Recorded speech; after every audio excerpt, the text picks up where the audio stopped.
Okay. Oh, okay.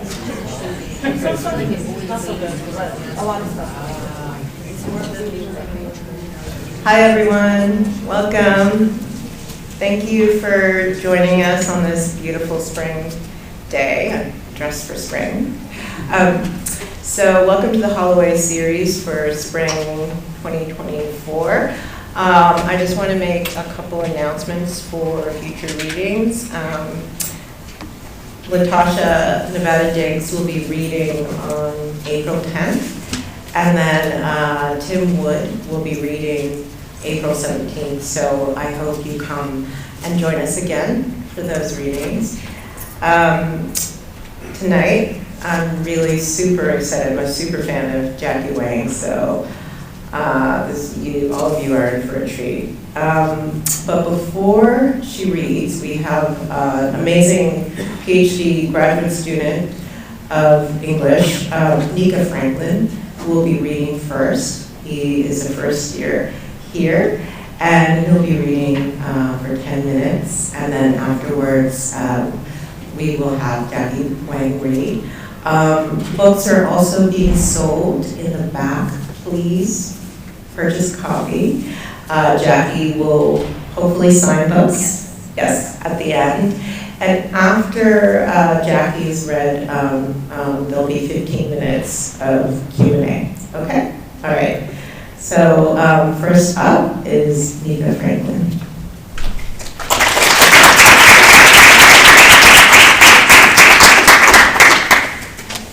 Thank you.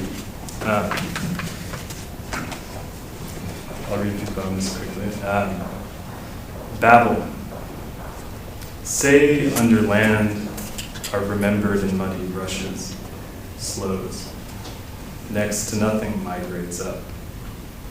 Like ladders of new fungus, ladder limestone rock, only just thinkable and untooled into. I moved my feet, then saw prints of no value.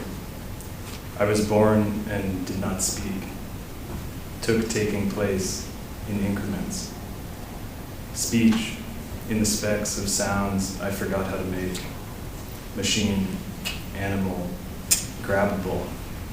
Still indexes, only desire in the throat opening.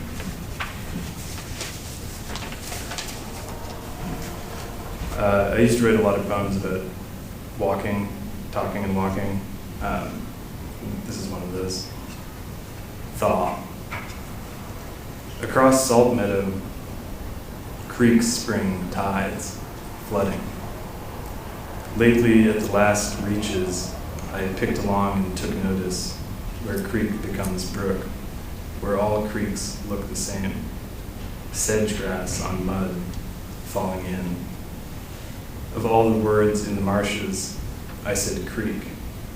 To want to stop speaking, what else is expected? What did not happen? I walked as usual. Whatever edges into view now, I am not visiting.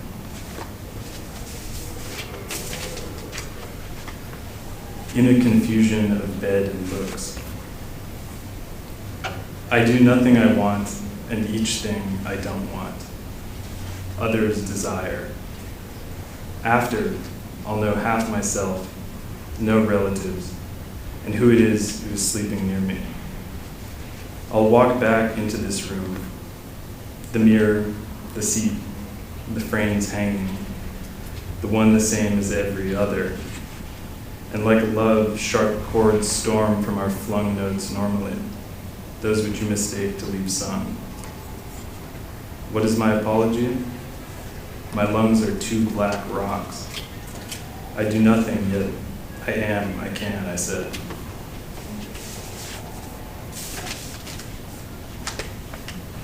A kind of garden. At the end, think of a wind entering a kind of garden. Opened, wind enters the garden. What else could what wall in circles be called? Listen to it ending, the draft within ear reach within. Then consider the exterior. Greened stone parts already uncertain field, but there is wall before. What I was circling first, outer scarp I had been returning from, another part of unlevel field, a long defile assumed, revealed as steep-sided ditch, now rendered abandoned by new wall. Something some straying thing might look to hutch up, down in. Yes, what went on was like that, foregrounded before, for a stint charted. But I walked up, and inside which, above which, walked. This wasn't how I said I would. At the end, go on. This is what lure is, isn't it? Revisiting a shut perimeter, the gates that can open, not opening.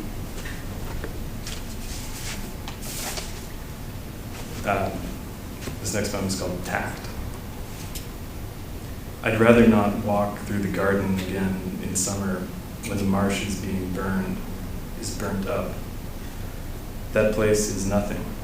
Nothing was seen. The water was all older and under entirely. Up out of its details, where it wet an animal might like to get stuck, came the need to name what's done still and done too. I say the names of things I've touched. I like to walk again like that. More marsh and Massachusetts, now a neck. When is one thing equal to another? Which isn't metaphor. Optimal or actual, exact loaned words. Carrara moving across the glass sea intact. I've been lying too. What did you need to tell me? Shapes made in a dance. I copied my restricted life down like an image from whose marks clots collect, like knots under clouds, one flock of them hawking as low as mist slung along the shoaling water that flattens itself over shallow rock cove. What's named, not known, and pictured can't be negated either. It's a dead, vast place at the line where water silts, and in a tongue of fingers like a basket woven to hold clods of earth, one avoidant, vesseled, only gestured toward. I'll end with this poem, which I didn't think was about money when I wrote it, but I'm not sure. Currency. As in a net, headfirst on the prairie through the spring, seeing nothing and noising. Blue invasive grasses, things too close to creaseless thought. Lumps of river rising even when I see no rain. Nobody likes to look away. The spill carries no message, but I think with it. In plain cover, I eat wet matter with other small agencies, depositing my last mold of earth once more. There is nowhere to go to. All the sawmill dollars I found I spent, how all I saw left and left itself unsayable. Thank you.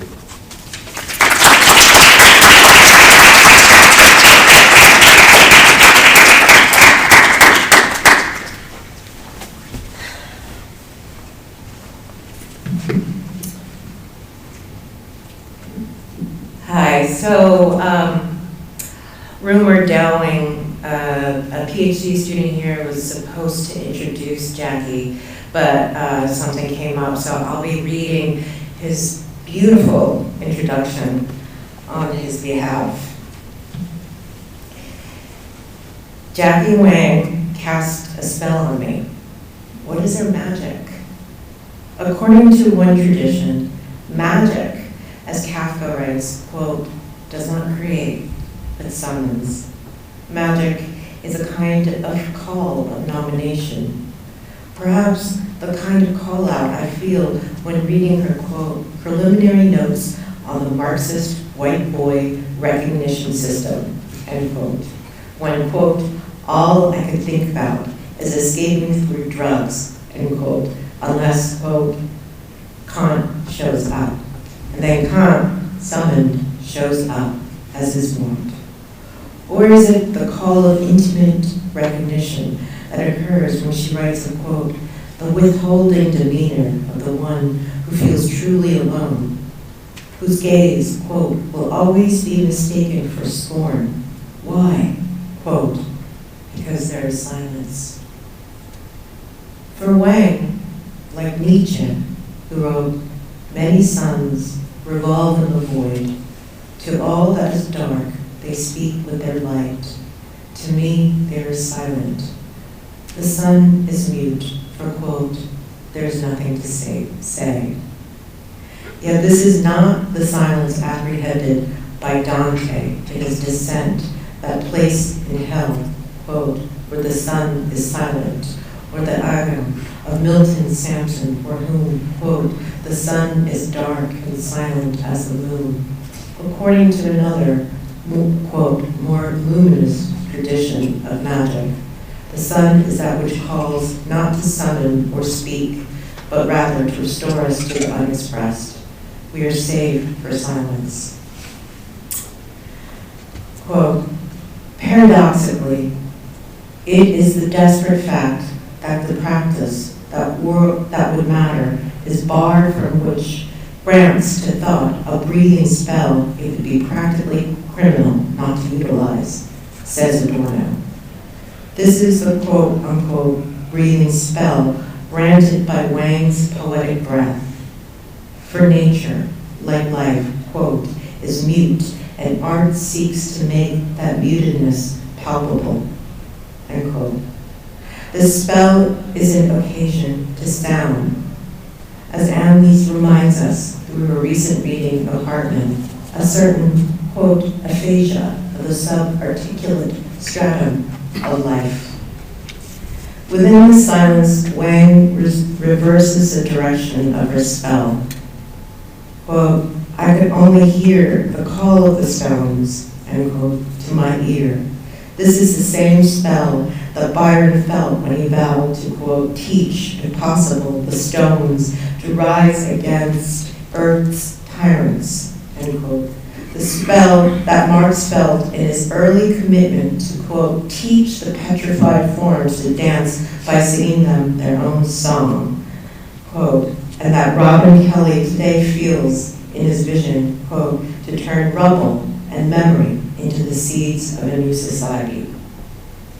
These words of revolt against reification are the castings of a call that we might heed, but are also welcome to let go. Quote, you are void, you are free to void me, Wang writes. Though, I suggest we would do so, too, at our peril. At the very least, we won't this evening. The author of Alien Daughters, Walk into the Sun, the sunflower casts a spell to save us from the void, carceral capitalism, tiny spelunker of the narrow room, and the Twitter hive mind is dreaming. The professor of American Studies and Ethnicity at USC, Jackie Wang.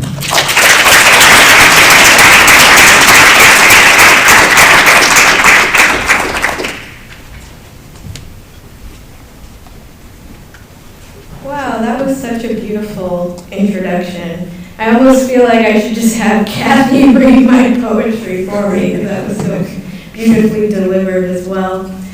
Thank you for having me here today at Berkeley in the Holloway Series. It's a huge honor to be here. And Nica, thank you for reading before me as well.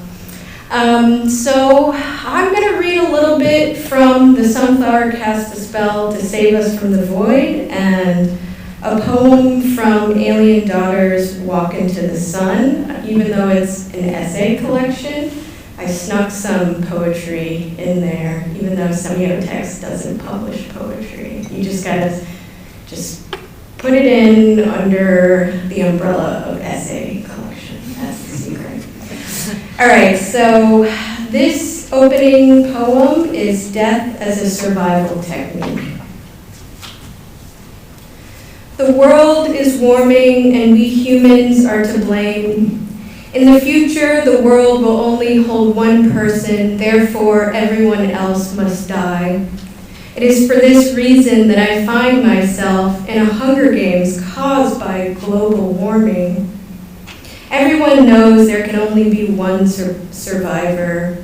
The people are febrile with murderous rage. Though I do not intend to kill anyone, I still must persuade everyone not to kill me. I have to get them to empathize with me, but I don't plead. Sometimes I hide by lying prone atop a pole, pretending to be dead. By making myself visible, I remove the anxiety of being found. My fake death becomes an orchestration that involves as many people as Tupac's pseudo-death. In the distance, I hear Maxine eulogize me. He knows I'm not dead, but to stop people from killing me, he must convince them that I have died. Feigning death makes me privy to how I will be remembered. I think how sad that people are not alive to experience their funerals because it's the most love they'll ever get. Maxine memorializes people in a way that only a queer who has lived through the AIDS crisis can. But I'm alive. The threat of death calms me. On the shore, there was a crumbling beach house, cold from the iconography of eternal sunshine of the spotless mind. Everything is crumbling as we wait for intermittent waves to hit. Where in this house will I find air to breathe? The walls won't hold. The safety I feel in this structure is false. I am crouched in a corner waiting to die until Elijah comes and asks me to participate in a fashion show to, quote, lighten the apocalyptic mood. Elijah takes me to a warehouse, dresses me in skimpy clothes, and pushes me onto the stage. Ashamed of my body, I try to cover myself with my hands and arms. From the audience, he yells, "Show more belly!" And then, to celebrate my performance, he takes me into an empty, crumbling house to play me a song on the piano while the house fills with water. Imminent apocalyptic obliteration has brought out everyone's repressed desires. All over the shore, people are having BDSM sex in the ruins. Where did all these leather belts come from, I think? I see my friend all tied up, blissed out, her eyes rolling back in her head. It is a way to prepare for death. The sadists believe they will be the ones who will survive. The masochists embrace their powerlessness in the situation. Freakish weather makes us all non-sovereign. In this sense, the sadists will be punished for their hubris, the belief that through sheer muscular will they can beat Mother Nature. The story becomes an epic showdown between sadists and masochists. But I know that the situation calls for total passivity. Maybe that doesn't make sense. Maybe it's a pact with the gods. The secret is to not try. In giving yourself over to the inevitability of death, nothing can hurt you. Nature no longer wants to kill you. You have put yourself at the center of the battle of cosmic forces and lowered your sword. Because you are willing to die, you will be spared. But, I am sad that all my friends will die, even if the situation has turned them against me. Why must only one survive this environmental catastrophe? To submit, to take the passive road to heaven. Survival of the fittest? No. Survival of the best at playing dead.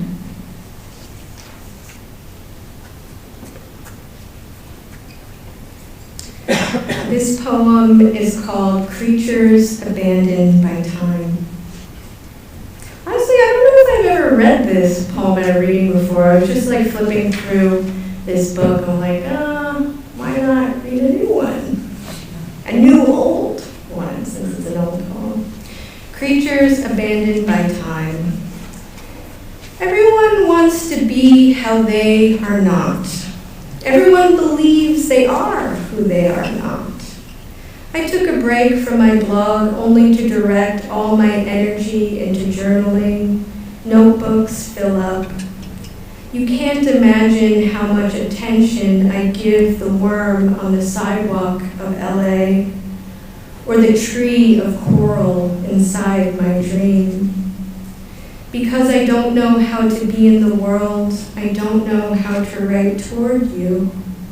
I remember how devotional I felt the morning the cottonwoods released their seeds to the wind. The way the morning mysteries formed the backdrop of my sadness. Disjunction between inner and outer worlds meet in an equivalence of language. Experience completes me, I think, and that is dangerous. It loses me there in the depths of cosmic rays, long enough to clarify milky images of cotton and moon and seeds enshrined in threads of pure flight. The dream of transmuted longing, a tickled clitoris. I'm a body of angels, all of me, in the space of what is possible when injured and in need. Something personal permitted by the friend who hears, who is drawn by the gravity of the wound. Towards the center of the sky that sleeps between my ribcage. What gift? On the arc of deviation, a parabola of attention, I learn. I am always entering the dome in search of a vision beyond the corridor, a way to calculate the slope of your ascent. When you walk up the stairs, leaking memory, at the top is where it pools, and I am amazed because when I look through it, my gaze turns this disorder into an architecture of comprehension. The fig on the tree in Mexico is sweet, and I always get attached to a specific cup. Creatures abandoned by time. A note that says, all I remember is an ocean that was too cold for me. Near the shore, a boy and his father pull a hard thing out of a large clump of seaweed, a stone, a dream of the way your energy wanes when nobody is paying attention.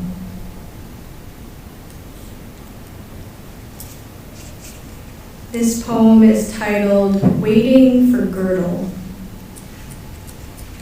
First of all, nobody will survive money. Of course I understand this poem, and by that I mean I understand what it means to be a disappeared writer who wakes to tinnitus, like all my life is this morning tinnitus, because the soundtrack to my life is exhaustion, whereas those subalpine, I mean those sibylline, those sumptuous buttes of the celestial order, have got a kinder oral factory, atmosphere, symphony factory, to make the day leap with a plangent start. A dream comes to me and I am in a classroom being tested. No one is present to administer the test. I must be here to test myself. We all know how that will go. But what makes this dream interesting is that I am waiting for someone I do not know, i.e. a stranger, and then I'm outside in the desert and it's cold, it's a vacant rodeo, and I'm still waiting. Approach already. Who said Is this woman of color ontology, this waiting? Debbie knows and loves the poem of waiting and all great poems of waiting. Tennyson's Come Into the Garden, Maud, which may or may not be a poem of waiting, though we did have to wait to look it up on the computer. Between remembrance and reenactment, there is waiting. But I truly believe we're not waiting to become our better selves, that we're already so great as it is. We are aureole beings doing our being thing. It's not easy being alive, this I know. But sometimes the moon is such that you just kind of slide into the glory hole that is your life, the brave, freewheeling musicality of existence.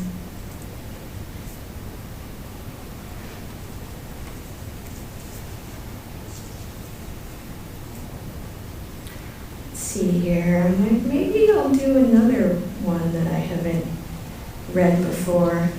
It's so funny, I'm like not used to reading for 30 minutes. Their poetry readings are usually more rapid fire, so I have a bit of time here. Survival trauma, I don't think I've read this one aloud.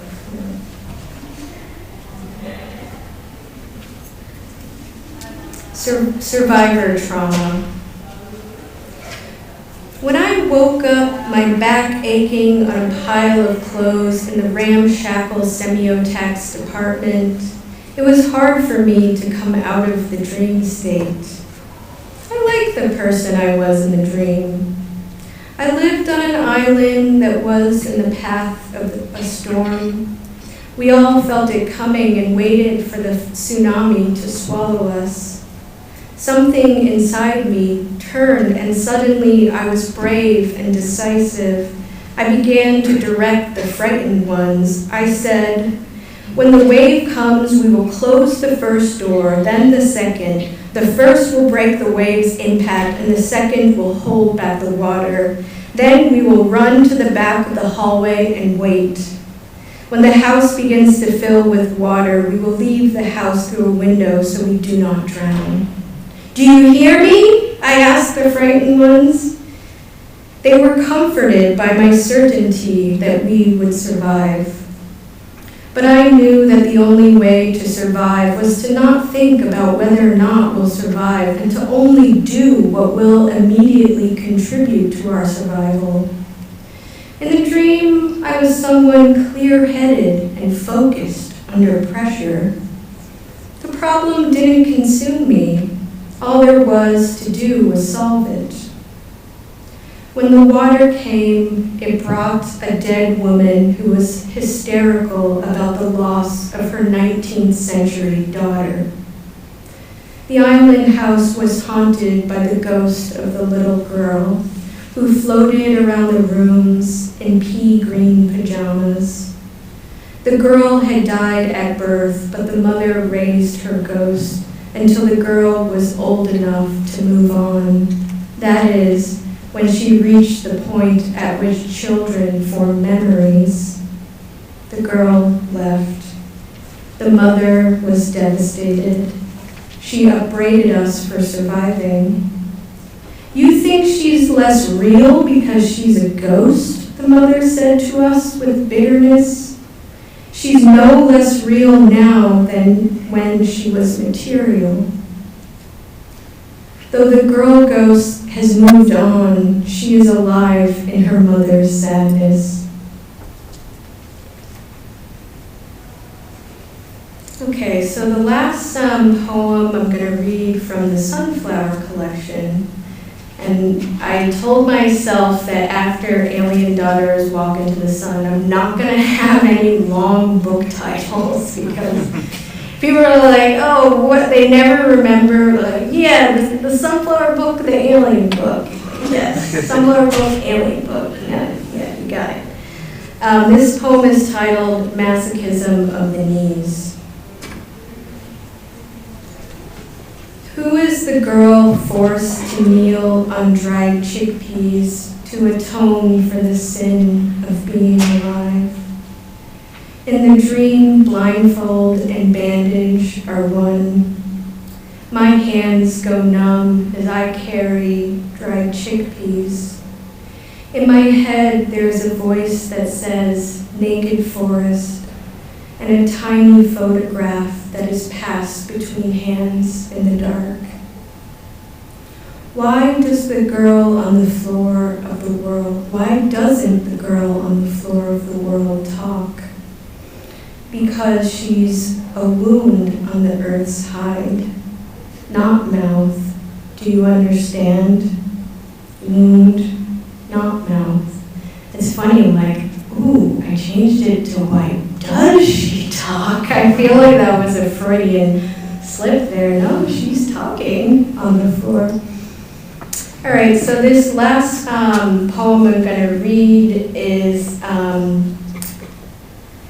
in the Alien Daughters Walk into the Sun book, and this was written in the University of Glasgow Library. I remember sitting, listening to my friend Ben's music on repeat while composing this ridiculous poem that was part of a talk I was giving at the And Now conference on Skype. And it's titled, I Found My Soul at the Bottom of the Pool. Part 1. I found my soul there, I found it at the bottom of the pool. She saw, no I saw, no she saw, no I saw. I saw my soul vibrating at the bottom of the pool. I saw my soul just out of reach. I saw my soul go for a swim. I found my soul in rainbow diving sticks at the bottom of the pool. I found the years I lost to sleep at the bottom of the pool. I found my mother's womb at the bottom of the pool. I found my mother's watch at the bottom of the pool. I found my focus in chlorinated water. I found a feast spread out on a dining room table at the bottom of the pool. I found 2 cups of coffee and waking up at 6 a.m. at the bottom of the pool. I found the world at the bottom of the pool. There's water at the bottom of the pool. There's a comfortable bed at the bottom of the pool. I found the continuity of dust and mommy at the bottom of the pool. I found my manuscript at the bottom of the pool. I found centuries of strangled mirrors at the bottom of the pool. I found the first day of my mother's fall from grace at the bottom of the pool. I found unnameable deities at the bottom of the pool.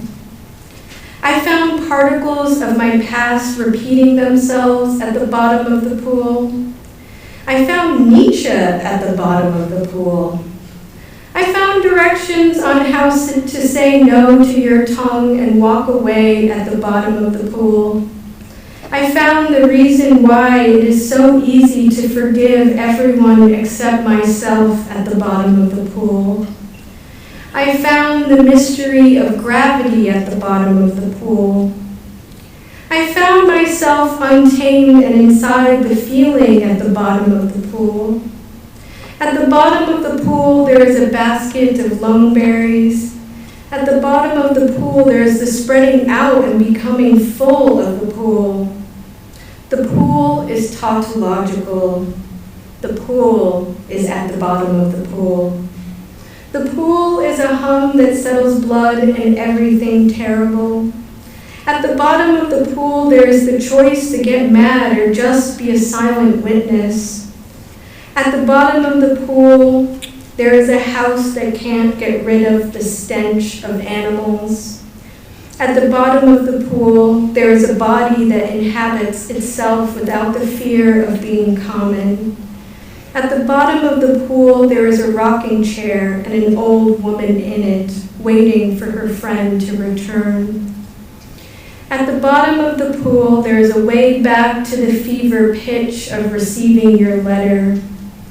At the bottom of the pool, there's a way back to the joy of writing and the discovery of eyes you never knew were hiding beneath your hair.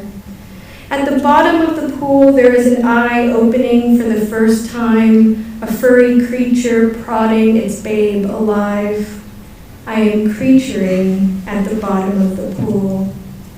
At the bottom of the pool, there is a cocktail of all the best drugs.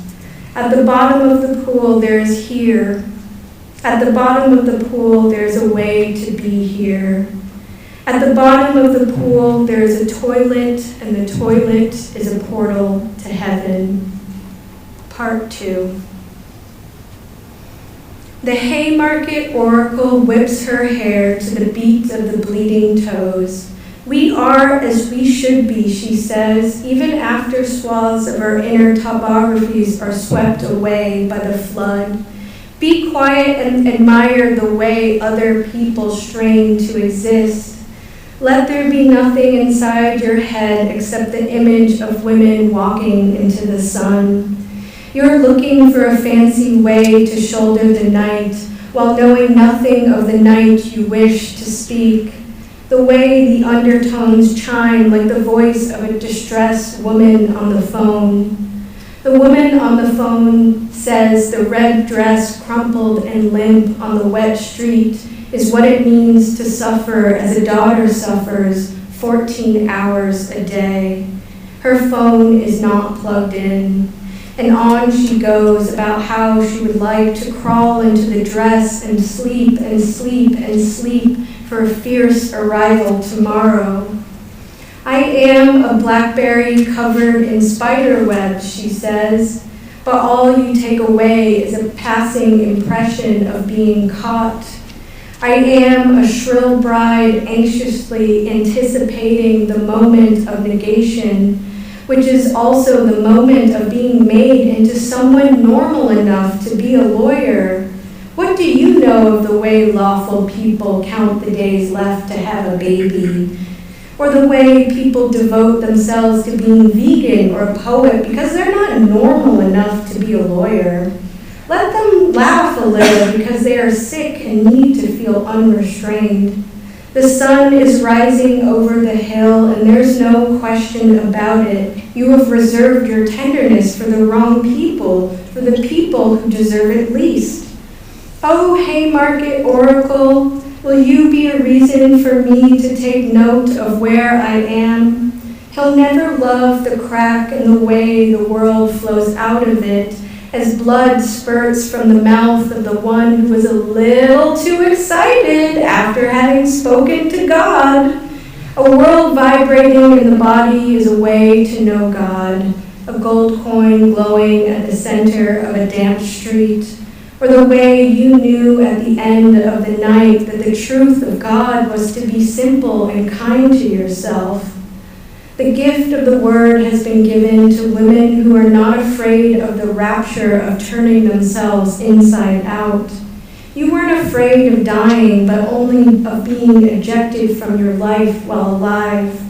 Don't let yourself not be in your life. Let there be nights spent at your desk, howling, ecstatic, howling. Oh, Haymarket Oracle of pithy mystery. Oh, trains. Oh, how many people carry the hideous metro rag. Oh, spectacles of bodily disfiguration. Oh, nose grown on the forehead of the one who weeps for a new face. When the body is undone, some words are released. Inauguration of a state whose book grows cosmic in scope. In a cup that says, relax, there is the juice of life. I'll be near God. From now on, the pieces of the world will spring luminous into this vision, the way Karl Marx's words sprung luminous into the mind of the drugged-out Jewish boy reading Marx in the library. You'll know yourself not afraid and so confused you know everything finally, which is to say, nothing at all. There was always a Bible in the silence of the room. Pursue that state until it becomes dream, and you are a young man on your way to study abroad, top hat and valise, eyes hungry with money. What the desert did to your dreams, what the desert did to you. Never had you felt more true to the state of waiting, buried alive. When I look in the mirror now, I think, the desert aged me. I feel this haunt in my neck bone where I carry everything left behind. I said, dimension. I want to know life in all its dimensions. Come down and see me, witness my slaughter. O world felt in a gilded instant, when we step out of unhappy rooms, into the sun, we are shredded into our sons. Tell him we will become what we never thought we'd have the courage to become. Tell him the sky is waking up to the finitude of tomorrow's coming, and we are to receive the memory of our childhood bedrooms. I remember the room, the way it bent down to meet me in my sorrow, and how many nights spent in bed drowning because I don't know where my head is. I don't know where I am. There are two ways of drowning in fire, and I am the way of blood. I am the tiredness of this room, its low lighting, the way I bent down to meet the room in its sadness.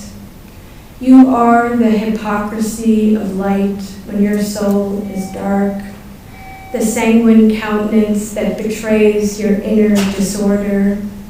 Together we dreamed of drifting down the river, and because it is a day, we are this miracle of day, the way we kneel and beg the day to shine its mercy on us.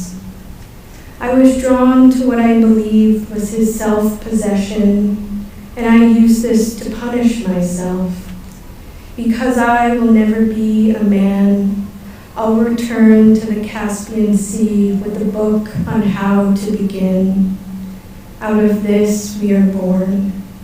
We are born on the train, watching the morning spread out across the earth. I like the way the frumpy girl wears her headphones and never takes off her jacket. I like everyone and everything. I like you. I like my life, my whacked out way of being, but I can't say for how long. And when I didn't care about being smart, it was just easy to, kind of be a person. And there was the love I wanted to be, and I had a mission on how to be. Did my emotions go flat? No, there was the desert, but I think that was more sad than euphoric, but there was psychic. Yes, I am losing my psychic powers because I don't remember the dream. And the dream has nothing to say to me when I am not bending down to meet the dream in the creek. What there was profound appreciation, like crying because the world wakes every day, even though you are never ready to be in it. Where am I? The dream has nothing to say to me. Sorry about that. This is what happens when you look up. Or how the ocean makes an infant of you, or the moon becomes, I appreciate your big hands because of the way they remind me of the moon, remind me of a pale heart, remind me of the butt in Butt magazine, remind me of the cheeks of my father or a passing cloud. Soon it will be cold. There are too many directions inside you. Finish your books. Be an amorous dolphin. Remember the way everything fired at once, but you have some pills to curb your mania. You have jolts of awareness. You have a way of unstating everything that matters. You have a way of sitting on the floor, falling asleep. You're sad on the train because you remember the way you weep on the train at the beauty that was the feeling that life was coming rather than receding. Now only the feeling that life is falling away from you, like clumps of hair fall from an unnourished body. Yes, there was the swelling and a way of being more and more in the space until you were the space, while at the same time you could see every little thing that constituted the space in that moment and beyond. Mistakes were exciting, inroads in the art of unknowing, the rush of not rushing, of just being. How marvelous this appointment to be alive. Let your mistakes be a way of remembering what it takes to be free. In the dream, I discover the origins of the film. I return to where I began in pitch black at the bottom of the pool. I return to feel life coming.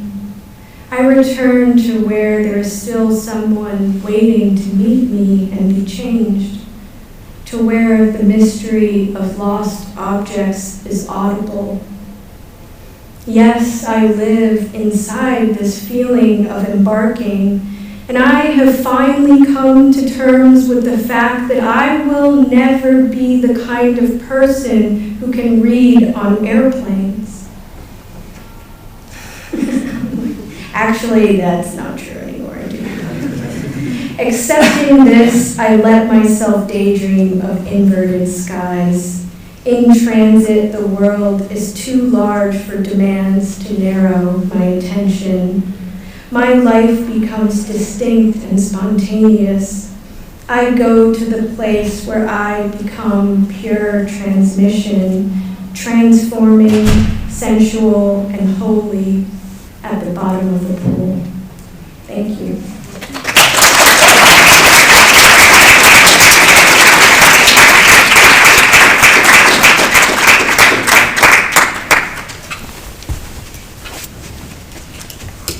Thank you, Jackie.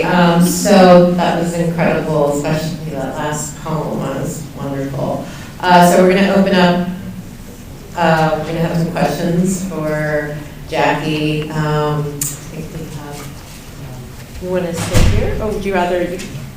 Yeah, I can Okay, move sure. around. I mean, I'm so short that it's just like my head floating above the podium. Okay. And I gave a bunch of talks this week, and I wore my platforms every day because the podium was so tall. So. But they're very heavy, so traveling with the platforms is a little bit of a pain in the ass. But yeah, I'm happy to take any questions if people have questions.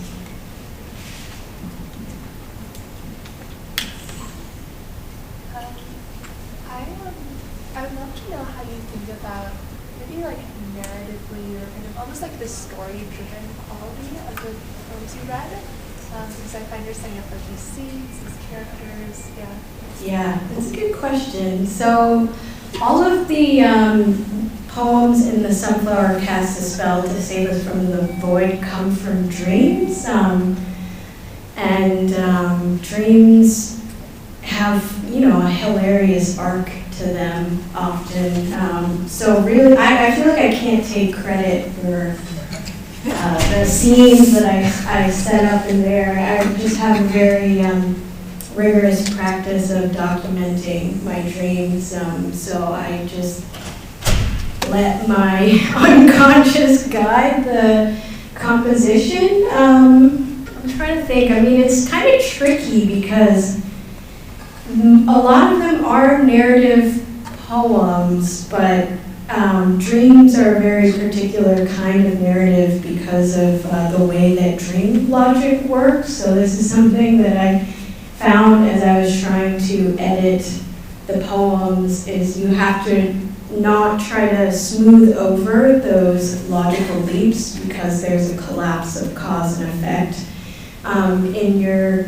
dreams. So this is something that I even encountered going back and forth with my editor, like, but wait a minute, how does it make sense that the angel is decapitated when, whoa, it's like, that's dream logic. You can't use the conscious mind to make it all make sense. So yeah, I mean, a lot of it is just relinquishing that desire to make sense. So I don't know if we have a cue here. Yes. Maybe we should just go and yeah. So I know that like the Sunflower Cast a Spell to Save Us from the Void, as you mentioned, is a collection of dream poems. And in Carceral Capitalism, you finish with dreams as well. Notably, like in the section Dialectic of Dreaming, you say that when we act in accordance with the prophetic dream, the dream comes to directly constitute reality. And you finish the book with the sentence, poets become timekeepers of the revolution. I'm curious about how, I mean, you talked about your writing process and the dream making process and how it's sort of disjointed and ambiguous, and it could take all these different forms, but for you, how does dreaming connect with poetics? And again, for you, how does then poetics connect to revolution? Yeah, it's a great question. I also, in that conclusion, I have a part about the dream that Assata Shakur's grandmother had right before she was broken out of prison, and that becomes a way for me to meditate on the relationship between dreams and politics, and I kind of take seriously what Assata was saying about, the dream kind of showing you that something other than the status quo is possible, but it's the prophetic nature of the dream is ultimately up to all of us to act in accordance with the dream. So for me, I was very much inspired in the conclusion by Robin Kelly's book Freedom Dreams, which is all about the visionary work that radicals do, and he talks a lot about Afro-surrealism in that book. So using dreams also as a way to denaturalize reality. Thank you for that. So I guess we can just go down the road here. Yeah, okay. When you're writing an entire poetry collection, do you feel like each poem is its own separate entity, or is it a continued conversation with each other? That's a great question. I just write stuff and I sit on it, and then there's like a 5 to 10 year lag between when I start collecting these fragments and when I realize I have a book. So I don't really sit down like, all right, I am working on my book today. I have to kind of go behind my back to keep the writing space free. So one way that I do that is lower the stakes of writing. Just writing for myself, just gathering my thoughts, documenting my dreams. I develop very intense obsessions. And again, it's a 5 or 10 year lag between when I start obsessively writing about something and when it becomes a project. So I just kind of follow my curiosity, I think is how I would put it. And then what I do is I impose the structure at the end of the process. And then I would go, try to rework things to fit it into that structure. Like even every single book that I've written was composed that way. I collect, and then later in the process I figure out how all the pieces fit together. Thank you. Yes, we'll go up here first, and then, yeah. Okay. Two things. One is that I wonder how objective or subjective you are to your own dreams, because you said you've you're very obsessive with documenting your dreams. Is that sort of obsession as if you're documenting some narrative that is not you, or like it's a thing that's very conscious, like it's my own dreams and I'm like keeping a dream diary or some kind of thing. And the other is that do you draw like images or just narratives from your dreams, or is that a lot of the sort of surreal language and the rhythm, or like the form of the poems come from your experience with your dreams? Ooh, great questions. Are they from me or external? I mean, this is like, that's a hard one. That's like, the people say that like Freud interiorized the dream, like the religious conception of the dream was external, that you were receiving some kind of transmission. And I kind of like both of those views, but I mean, when you said, is it you or not, I was just like, what am I even? I am just kind of like a localized point indexing the world. So it's me and it's not me. I feel like, I don't know, the way that I think about individuation, I just feel like being alive is just kind of the fruiting body of like a mycelial substance. So I'm like, I don't really exist. It's kind of how I think of it, but.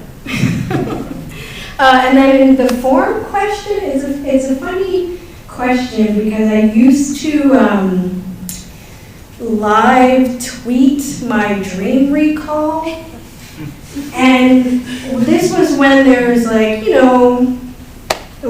there was a shorter character limit, so I found that the lines were really structured by the length of a tweet, and that also kind of set the rhythm. I don't tweet my dreams anymore. I don't really use social media much anymore. Now I audio record my dreams, and I've played around with doing just like having the computer transcribe them, because there are sometimes really interesting transcription mistakes that the computer makes. So it's funny, there's like also the form itself is partially in interaction with the technology I'm using to capture the dream.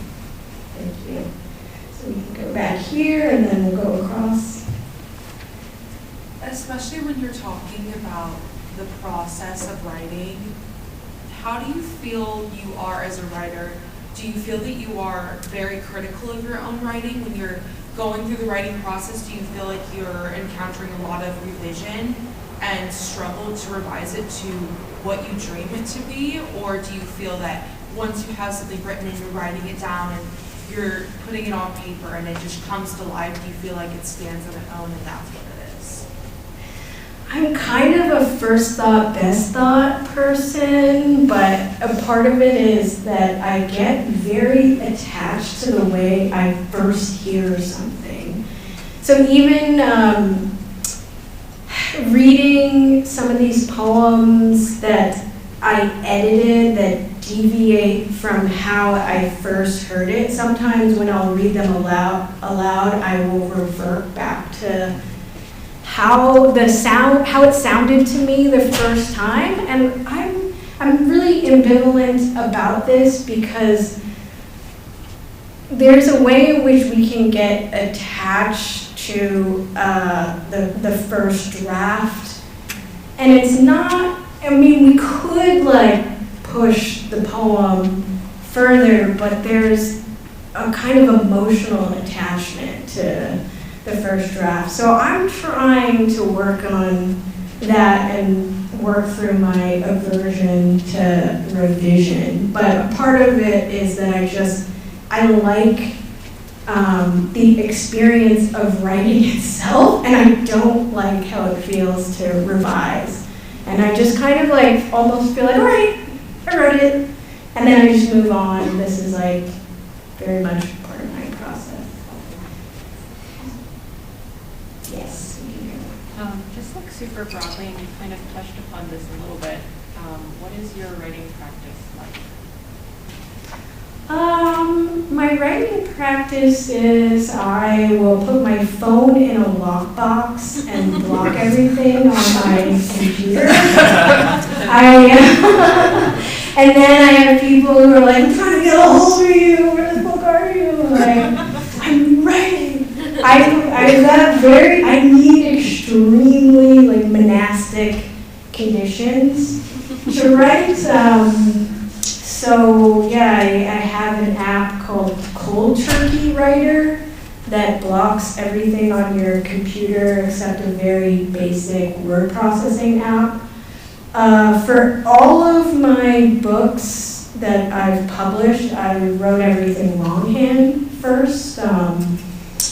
Now I'm trying to write directly into the computer. We'll see. Like, if my next book sucks, we can just say that it's because I didn't write it longhand. But I'm trying to do the writing into the computer thing. Yeah, I don't know. I usually just I just like to block everything out. And to me, it's the most satisfying feeling is like emerging from the quietness after you've done a lot of writing. We have time for one more question. Your work kind of reminds me a lot of Kate Gabriel, who like kind of goes like kind of is like very revolutionary. Yes. Okay, great. I was worried, like, oh no, I don't know what I'm talking about. Would you say that basically, can you always be authentic in your dreams? Is revisionism like is there a conflict between revisionism and being authentic? Oh, that's a great question. I mean, dreams do force you to confront some shit that you don't want to face in terms of truths about yourself. I very much filter what ends up in publication, but I have all kinds of dreams I would never tell anyone about, but I still document them because I think that, I don't know, I'm just like I'm a collector of dreams, and even if they don't seem significant to me in the moment, I'm like, this might, mean something to me like 5 years from now. Even the symbol of the sunflower, it just kept recurring in my dreams. So at some point, something that seems mundane or quotidian becomes relevant in the context of your dream life across a span of time. So. Yeah, I mean, I don't know, what is even authenticity also? I don't know, I in some ways, I published this book of juvenilia, and I'm like, there is a kind of consistency to my style and my preoccupations. I am hopelessly stuck with myself, but at the same time, like, what is me, even if I'm just the fruiting body of the mycelial substance? So thank you for that question, and we are out of time, right? Yeah. Let's give one more round of applause.